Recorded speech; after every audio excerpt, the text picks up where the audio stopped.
Alors, bienvenue à toutes et à tous, surtout un grand bienvenue à Daniel Amrein qui nous fait le plaisir aujourd'hui de nous présenter un serious game. On va manger de la gaufre, c'est une autre façon de voir les choses. Daniel anime ce jeu sérieux depuis plusieurs années à la Haute École de gestion de Sierre. C'est une collaboration entre différents enseignants, entre différents professionnels, et puis surtout, ça force un peu les étudiants à travailler comme dans la vraie vie et surtout à les impliquer de manière très très forte dans leurs apprentissages. Le travail du Serious Game a été primé cette année par le prix du Best Teaching Awards Crédit Suisse de la HESSO Valais-Wallis. Et puis, des travaux ont été faits dans le cadre des chèques projets du programme formé et enseigné au XXIe siècle. Donc, aujourd'hui, on a la chance d'accueillir Daniel qui va nous parler de son jeu pédagogique, de son jeu sérieux, pardon, à la Haute École de gestion de Sierre, et je te cède la parole. Merci beaucoup, Daniel. Le micro. Bonjour à toutes et à tous. C'est un plaisir en fait de venir vous parler de ce projet qui nous anime et qui nous motive toujours chaque année. Et puis, je vais directement partager mon écran pour avoir un petit support lors de mon propos. Support qui pourra, si vous le souhaitez, être mis à disposition sans autre. Vous allez voir qu'il s'agit essentiellement de photos, donc voilà, ça va aller, ça sera beaucoup plus simple. Alors effectivement, peut-être une précision complémentaire sur ce que Hervé nous a dit.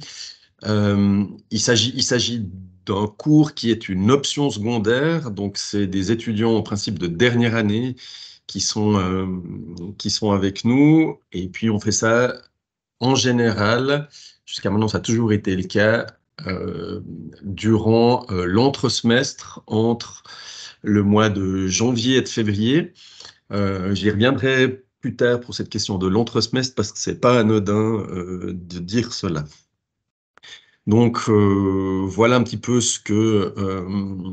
par quoi je vais commencer. En fait, je vais vous parler de jeux sérieux, ça c'est sûr, mais il faut pas attendre de moi que vous ayez une définition claire et académique de ce que c'est qu'un jeu sérieux. Je serais bien non mal de le dire. Et puis probablement qu'il y a d'autres personnes peut-être qui nous écoutent cet après-midi qui seraient plus à même de donner des belles définitions. Ce que j'aimerais faire passer comme message derrière cette notion de jeu sérieux, d'abord que c'est un projet qui est extrêmement enthousiasmant. C'est une pratique qui est innovante, qui permet d'ouvrir tout un certain nombre de perspectives, et donc c'est très intéressant. Mais un jeu sérieux, il y a deux choses sur lesquelles j'aimerais préciser des choses. D'abord, mon enthousiasme sur un point, puis après, peut-être quelque chose qui est lié peut-être à de la prévention, si les gens souhaitaient se diriger vers ces modalités-là pédagogiques. L'enthousiasme, moi j'aimerais dire vraiment cet enthousiasme qu'on a à avoir nos étudiants durant une semaine. Alors ce jeu se déroule sur une semaine bloc, donc c'est vraiment on a nos étudiants du lundi matin 8h30 jusqu'au vendredi 5h. Et donc le fait de pouvoir tout d'un coup disposer de ce temps à notre guise permet de créer tout un certain nombre de choses, dont des relations avec les étudiants qui sont parmi les choses les plus enthousiastes et enthousiasmantes qu'on peut vivre. Et puis l'autre chose, c'est cette notion de prévention que je voulais donner. Alors il y a la partie jeu et il y a la partie fun, ça c'est sûr qu'elle existe, mais il y a une partie organisationnelle et logistique qui est extrêmement cruciale pour le bon déroulement du jeu. Vous imaginez bien que quand vous avez 60 ou 70 étudiants qui sont là devant vous, il faut que les choses elles tombent au bon moment. On est, on va dire, au quart d'heure près durant toute la semaine. Et donc ça, c'est si on se lance là-dedans, il faut savoir qu'il faut une équipe logistique importante. Alors nous, on pousse le bouchon très loin, vous allez voir, mais c'est sûr qu'il faut un encadrement qui soit ripeliné, comme j'aime le dire. Et là, moi, j'ai la chance de pouvoir compter d'une part sur un responsable de filière qui me donne les moyens de faire ce qu'on... Voilà, on s'accorde sur les moyens, mais disons, les moyens sont là. Et puis, deuxièmement, j'ai toujours un assistant de la filière qui n'est pas à temps plein, bien évidemment, mais qui m'aide sur les questions logistiques. Et puis ça, c'est crucial pour la bonne réussite de ce type de dispositif-là.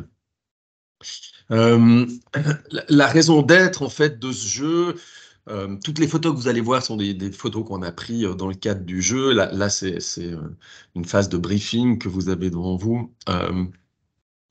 Donc, la raison d'être de ce jeu, pour moi, en fait, je la rattache à l'idée que pour pouvoir comprendre quelque chose, faut avoir une vue globale et systémique des choses. Alors, nous, on est dans une haute école de gestion, donc vous transposerez dans vos écoles, mais dans le monde de la gestion et dans le monde des organisations, évidemment, la vision systémique, c'est crucial. Et puis, c'est difficile à enseigner parce qu'on a tous nos cours, mais je pense qu'on peut convenir qu'on est tous très silotés dans nos cours. Qui c'est qui sait exactement le cours d'après, le module d'après, ce qu'il a à l'intérieur, qui a fait les liens, qui fait des liens.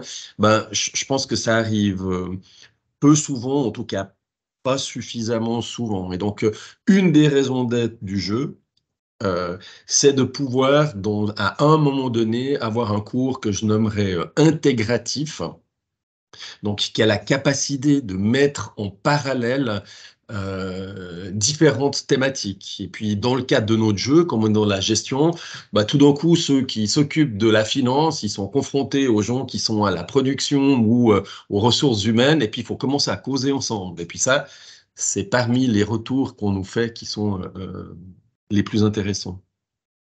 Et puis, d'autre part, ben, évidemment, c'était ces questions pédagogiques qui étaient intéressantes et de se dire, est-ce qu'on arrive par de l'expérientiel, je vais le dire comme ça à ce stade, compléter les éléments pédagogiques qu'on a l'habitude d'amener. Puis moi, je suis extrêmement favorable à tout cela. Je crois qu'aussi, il faut voir la période du bachelor, vu qu'on est dans le cadre d'un bachelor, comme étant une expérience que nos étudiants doivent vivre. Et puis je trouve, d'amener des enseignements différents, mais qui sont éminemment complémentaires les uns aux autres, ben ça, c'est aussi quelque chose qui m'anime beaucoup. Donc, le silotage ou désiloter, le fait d'aller dans des méthodes d'apprentissage un peu différentes, ça, c'est les choses euh, qui nous animent dans ce jeu. Et puis, troisième chose, moi, je pense qu'on est tous d'accord ici, quand on est dans une HES, il faut qu'on puisse tester, il faut qu'on puisse être au plus proche de ce qu'on veut, que nos étudiants soient capables de réaliser une fois qu'ils sont dans le monde du travail. Et dans ce sens-là, le fait de pouvoir expérimenter des choses, j'allais dire, avec un filet de sécurité, parce que bien qu'ils soient confrontés, vous allez voir, à différentes situations, on reste dans le cadre bienveillant d'un jeu et d'un cours. Et donc, il y a ce filet de sécurité, mais ils peuvent tester. Et ils testent la rencontre avec un banquier, la rencontre avec toute autre personne qu'on intègre dans notre jeu. Et puis ça, c'est plutôt... ça fait partie, disons, de cette raison d'être. Quand j'ai souhaité, quand j'ai réfléchi en fait à ce que j'allais bien pouvoir vous dire, ben je me suis un peu posé la question comment j'allais vous transmettre tout ça, bien sûr. Alors, j'aurais pu revenir à la visite qu'on a fait à l'université de Savoie-Mont-Blanc où on a vu la première démo du jeu, en tout cas d'une partie du jeu. Et puis, je me suis dit que ça allait pas vous intéresser beaucoup, bien que le contact avec nos collègues français était excellent, hein, mais bon, voilà, il n'y a pas grand-chose à en retirer, si ce n'est qu'on a trouvé une bonne idée. Euh, euh, J'aurais pu essayer de vous faire jouer, mais c'est trop compliqué dans un temps aussi bref. Et donc, je suis revenu à une chose assez simple. Je suis retourné voir sur le site de la HES et puis quels étaient un peu les objectifs à horizon 2030 en matière d'enseignement. Et puis, je me suis dit que de les rappeler, c'était peut-être une bonne idée. Et puis, ça fait vraiment le lien avec ce qu'on veut, ce que je voulais vous transmettre aujourd'hui. Quand j'ai vu les objectifs, c'est l'idée de, je vous les cite, professionnalisant, besoin du marché, employabilité. Un autre axe, c'est innovation pédagogique, ingénierie de formation agile, et puis interdisciplinarité. Puis en regardant en fait ces trois axes de la pédagogie pour la HECSO Horizon 2030, je me suis dit qu'on est en plein dedans en fait avec notre cours. Et donc, voilà, je vais essayer de vous transmettre ceci en vous présentant quelques éléments. Le cours, les objectifs en fait qu'on poursuit sont donc de 2 heures, vous l'avez commencé à le comprendre. C'est les aspects plutôt systémiques et multidisciplinaires, puis d'un autre côté, l'expérientiel et la pédagogie.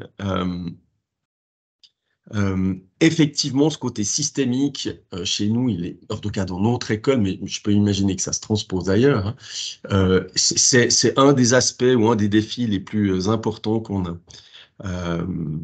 Et donc, dans le cadre du jeu, de pouvoir mettre 6, 7, 8 modules thématiques différents en action, c'est ce qu'on a cherché à faire. Alors, on a des questions marketing, des questions de RH, des questions financières, des questions de production pour tous ceux à qui ça parlerait, mais aussi des questions de communication, fiscale. Bref, on essaye d'amener un maximum de ce que la vraie vie professionnelle va pouvoir amener. Et puis, le côté multidisciplinaire qu'on amène aussi, parce que, en fait, dans nos classes, comme c'est une option aujourd'hui, les options dans la HEG de Sierre, elles sont proposées à l'ensemble des filières, hein.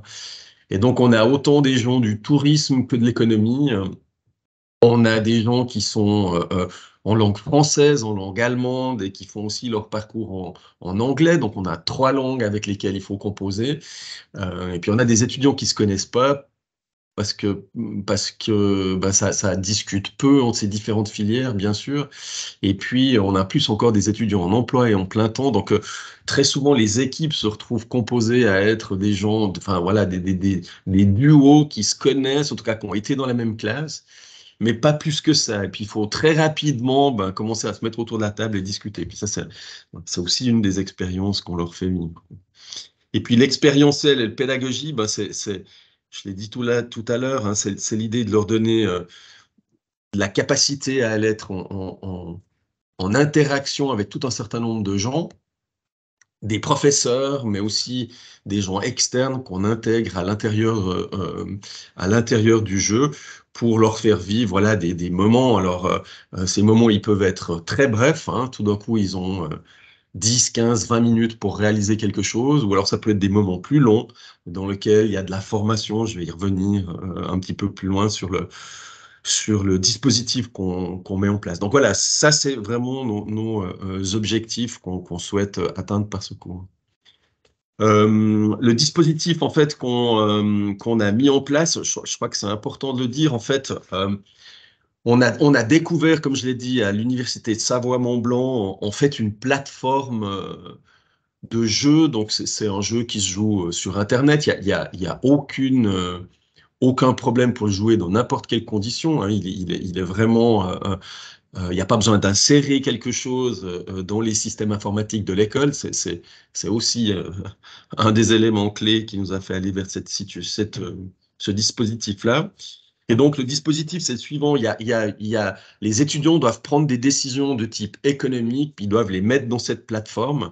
Et puis, la plateforme, c'est une espèce de boîte noire, je ne peux pas le dire autrement, qui va mouliner des résultats. Puis, selon les décisions que les étudiants auront prises, je veux investir autant dans des nouvelles machines, j'ai été négocier mon prix d'achat de la matière première pour faire mes gaufres, parce qu'on joue sur des gaufres, sur la production de gaufres.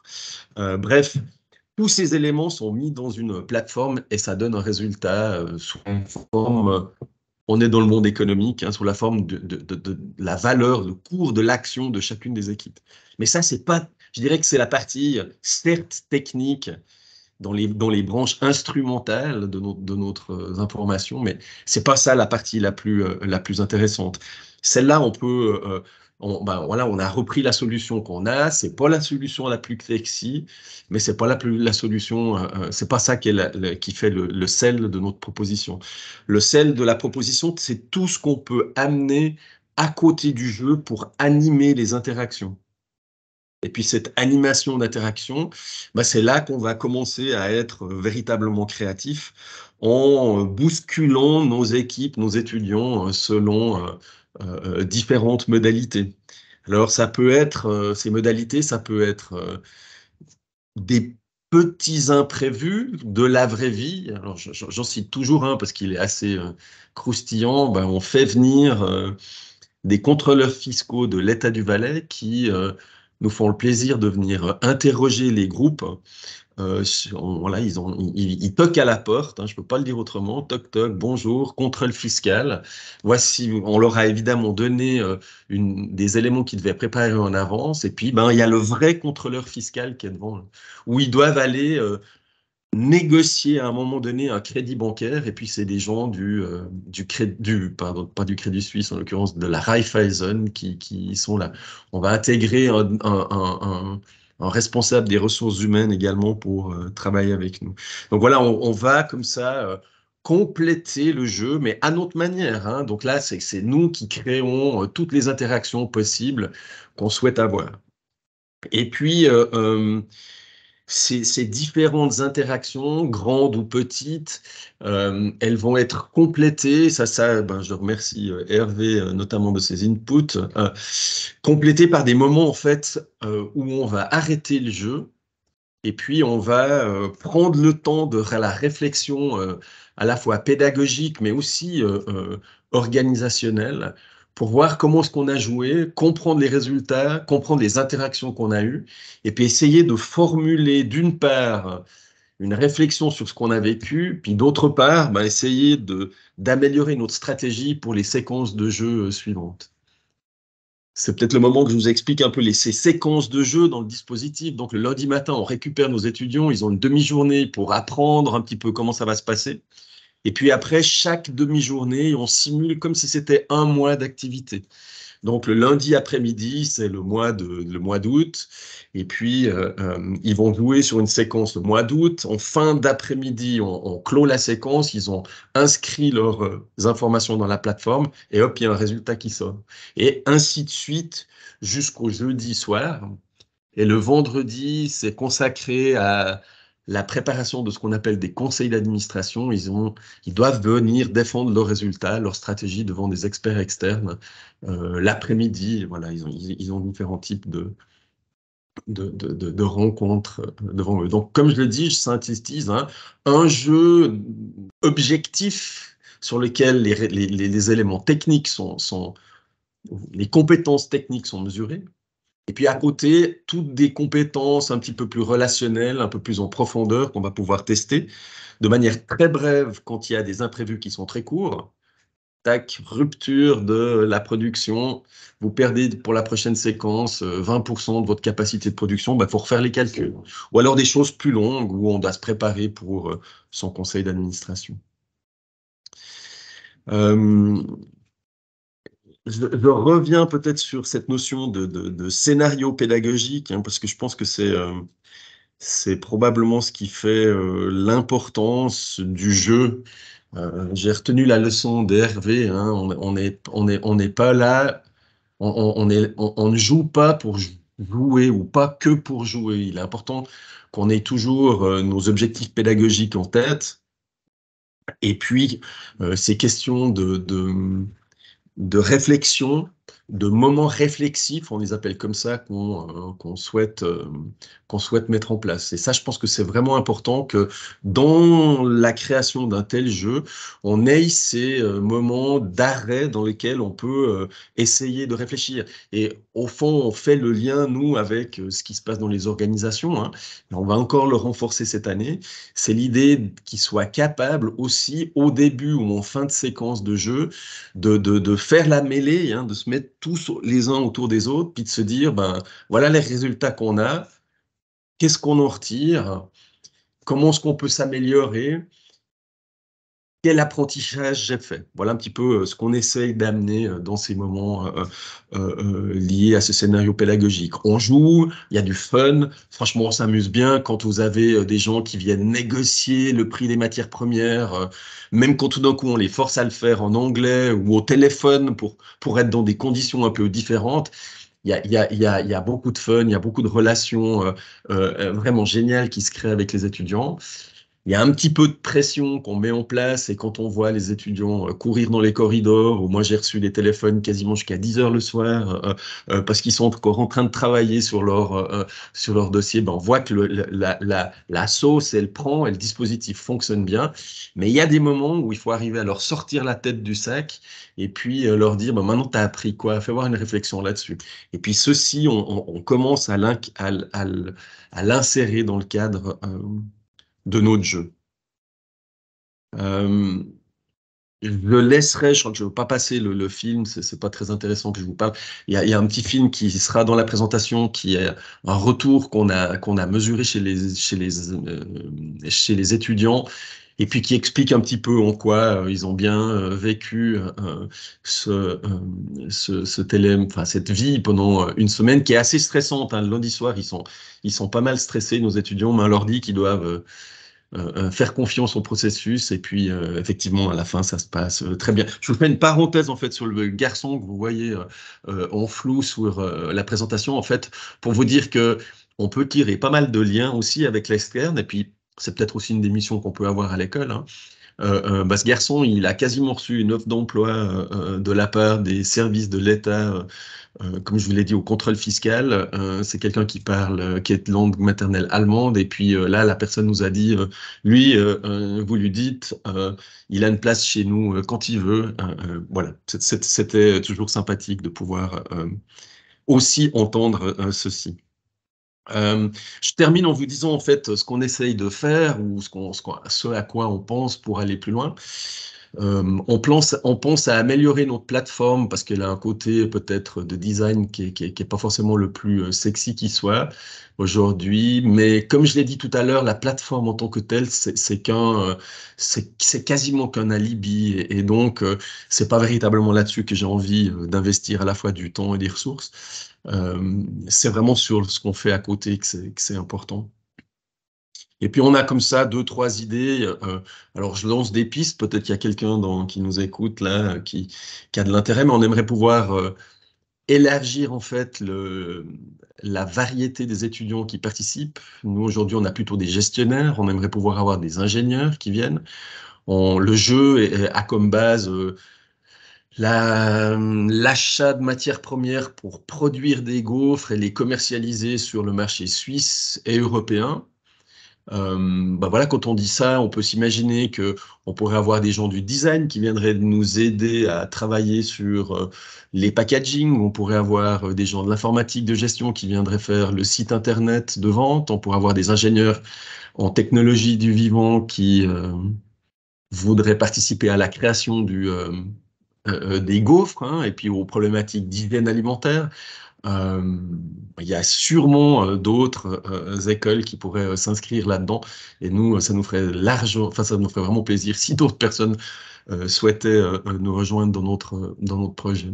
Et puis, comme les questions de durabilité, je terminerai par ça, sont des questions voilà, qui font partie des thématiques que j'enseigne, ben, on souhaite pouvoir intégrer plus de durabilité dans ce cours, notamment dans la notion de la valeur de l'entreprise. Mais ça, c'est des questions qui sont assez complexes, même dans la vraie vie, d'arriver à mesurer la performance d'une entreprise, non pas que sur son aspect financier, mais également environnemental et social. Voilà, ça reste des challenges, et puis c'est peut-être un des challenges qu'on aimerait développer à l'avenir. Voilà, j'ai mis un petit slide de synthèse pour vous montrer un petit peu de quoi il en retourne. Et puis, bon, je me propose d'ouvrir le bal des questions et des échanges avec grand plaisir.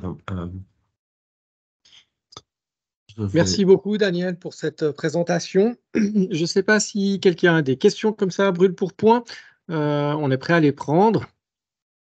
C'est pour le coup, j'ai mon écran, je vois plus rien. C'est bon, ça revient. N'hésitez pas à prendre la parole, peut-être.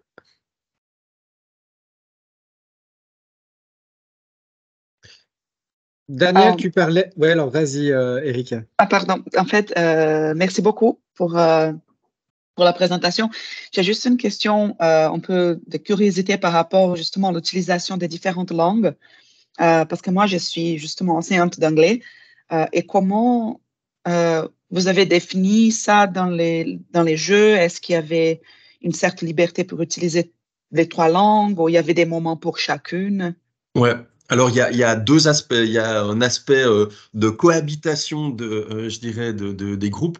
Et puis là, en fait, quand on crée les groupes qui sont de l'ordre de 6 à 8 personnes selon les années, en fait, comme j'ai dit, on fait des duos et puis on fait en sorte que on essaye de mélanger. C'est-à-dire que on essaye de voir que dans la majeure partie des groupes, il y ait des groupes qui soient multilingues. Alors, de temps en temps, c'est français-allemand, parce que du français, on en a beaucoup. De temps en temps, c'est français, anglais. Voilà, ça c'est un peu pour faire en sorte qu'ils travaillent en multilangue. Puis ça marche assez bien, hein, parce que voilà, ils doivent cohabiter. Alors bon, de temps en temps, ceux qui parlent français, allemand, on les entend parler tous ensemble anglais. Bon, là, sur ça, on aimerait pouvoir faire mieux, mais c'est comme ça que ça se passe. Puis c'est le but de leur autonomie, donc on fait comme ça. Après, il y a un aspect pédagogique qu'on essaye d'amener. Et puis là, on fait en sorte que des séquences de jeu se déroulent dans une autre langue. Donc typiquement, quand ils doivent venir négocier des matières premières chez un fournisseur, la personne qui tient le rôle, tout d'un coup, c'est la prof d'anglais qui vient.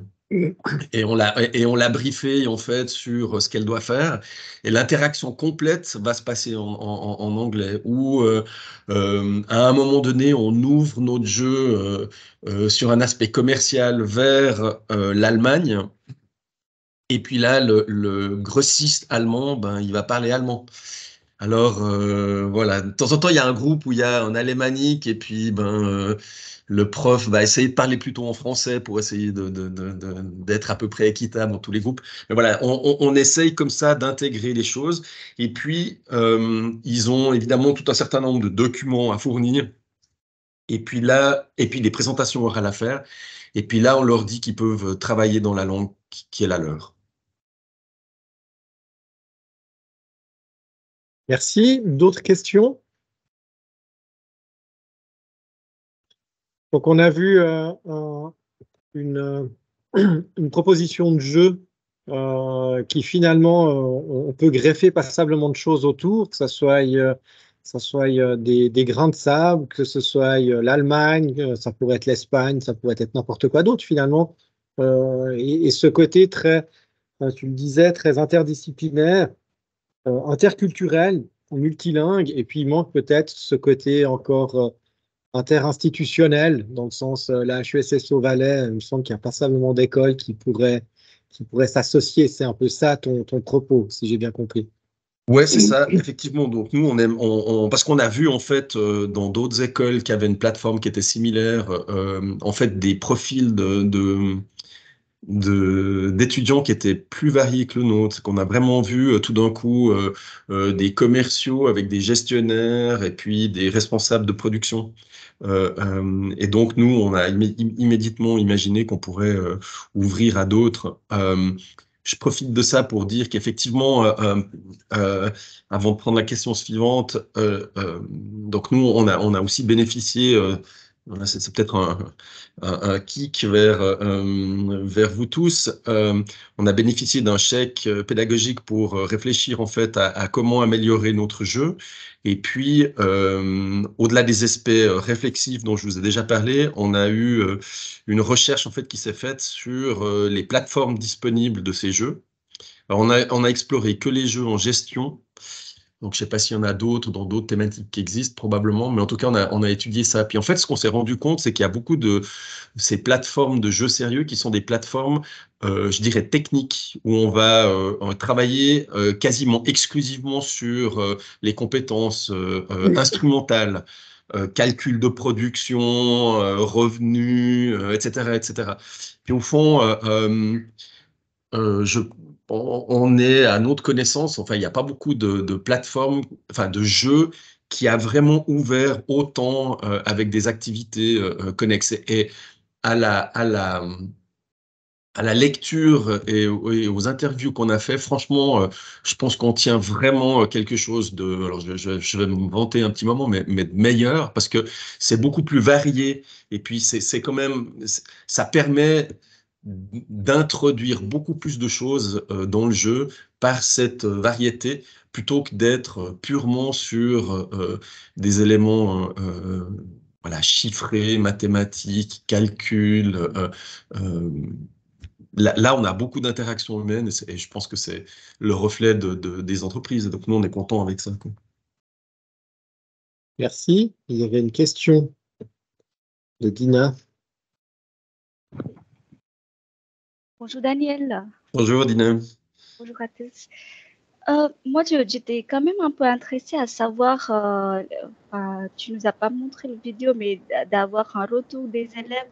Qu'est-ce qu'ils disent qu'ils ont vécu dans une semaine? C'est-à-dire, Ouais. qu'est-ce qu'ils disent précisément, enfin, plus ou moins? Est-ce qu'ils arrivent à voir comment ça fonctionne dans une entreprise au cours d'une année? Est-ce que c'est comme ça que ça va se passer ou en fait, qu'est-ce qu'ils disent en vrai? Bon, ils apprécient, je dirais, il y a principalement deux thématiques de tête qui ressortent, hein. Le premier, c'est les interactions entre eux et le fait de devoir se mettre autour de la table pour discuter et puis de prendre des décisions communes. Ça, c'est un apprentissage qu'ils ont peut-être un peu dans d'autres cours, même assurément dans d'autres cours. Mais voilà, ça, c'est mis avec la pression du jeu. Ben, il faut rendre une décision rapidement. Puis ça, c'est un des éléments qui disent, ben, on apprend aussi à mieux discuter entre nous. Mais disons, le point le plus important qui retourne, c'est vraiment celui de la systémique et le fait de pouvoir avoir, de comprendre en fait que quand on apprend à faire des choses en marketing, puis qu'on essaye de les mettre en place, ben elles vont avoir des répercussions ailleurs. Celui qui se dit, je vais aller à la banque, puis je vais aller bien négocier mon crédit, ça sert à rien qu'il ait trop d'argent parce que il va pas pouvoir bien le placer. Donc, il faut qu'il soit en lien avec les vrais besoins du terrain. J'ai besoin d'acheter 5 machines et engager 20 personnes, des choses comme ça. Donc c'est vraiment ce côté systémique de l'entreprise qui ressort. Quand je prends une décision d'un côté, c'est une incidence de l'autre. Et puis ça, c'est leur meilleur apprentissage, je pense. En tout cas, c'est l'élément le plus fort qu'ils font ressortir, quoi. Comme apprentissage. Après, comme expérience, de se retrouver vis-à-vis de professionnels comme des vrais banquiers, voilà, des vrais contrôleurs fiscaux, etc., etc. Évidemment, ça leur met un petit plus à leur CV ou à leur CV virtuel, on va dire ça comme ça, quoi. D'accord. Merci. D'autres questions? Quand je t'écoutais sur ta réponse que tu m'as formulée, je me suis dit, mais comment se fait-il que InnoKick ne soit pas avec vous? Écoute, je pense que d'une part, le jeu, il n'est pas très connu, hein. Voilà, le dispositif, en tout cas, il n'est pas très connu, hein. Et puis, il mériterait assurément d'être un peu plus connu. Après, je cache pas qu'il y a une vraie contingence peut-être logistique qui est aussi là derrière, hein. Je l'ai dit, puis c'est vraiment crucial, quoi. Pour que ça marche, il faut que le processus soit huilé. Et puis, pour ça, nous, le seul moment qu'on a trouvé pour insérer ça à l'intérieur des PEC, c'est de faire ça pendant les vacances. Et puis, les gens quand ils s'inscrivent dans les options, ils savent très vite, on leur dit quasiment une année à l'avance, hein, que ça va se passer à ce moment-là. Alors évidemment, après, c'est décompté, enfin voilà, c'est pas des heures en plus, hein, mais ça fait partie des éléments peut-être qui freinent d'autres personnes, je sais pas. Il faut se coordonner, c'est sûr, hein. c'est sûr qu'il faut se coordonner. C'est à un moment de précis. Il faut pouvoir bénéficier. On avait réfléchi à pouvoir faire du style 8 après-midi, enfin, j'avais 8 fois un mercredi après-midi pour faire ça. Mais on perdrait, à mon goût, une grande partie de ce qui fait le sel. Parce que là, vraiment, de les avoir, je vais être un peu égoïste, hein, mais de les avoir pour moi pendant une semaine, les étudiants, c'est vraiment trop bien, hein, en termes pédagogiques. Parce qu'on on construit quelque chose sur une semaine, c'est hyper agréable, hein, de faire ça, quoi. Ça, c'est sûr. Merci. D'autres remarques, questions?